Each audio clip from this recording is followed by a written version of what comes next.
At Christ House, we practice weekly communion. Now, some folks might say, well, doesn't doing it over and over run the risk of making it become dull or dry? Are we just doing that, out of tradition? The truth is, I grew up in Baptist churches where we tended to do communion maybe biannually. So it's not my culture or my tradition to do it weekly. We came to it because we wanted to make sure that Jesus is the center of our church's identity.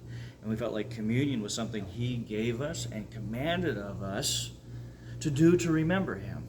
And everything we read about the early church, and just even the way it's worded in Scripture, seems to imply that they did it a lot, not just twice a year.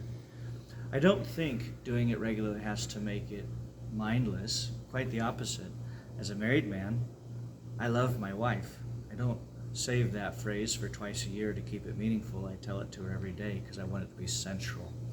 So we actually put the communion table in the center of our stage. We push the worship team and even the podium for preaching off to the side because we would say we come as the people of Jesus, and the core of who we are is Jesus, crucified and died, for the sins of the world, that there might be forgiveness of sins available by grace through faith. And as we remember his body broken and his blood poured out every week, and we offer that. It's open to anyone who has that same core commitment. If you believe in Jesus and the gospel, you can come take communion with us as a reminder that that's who we are. After everything else, argue about the sermon, didn't like the worship songs, felt weird during the prayer time or the scripture reading, fine. But Jesus is the central thing.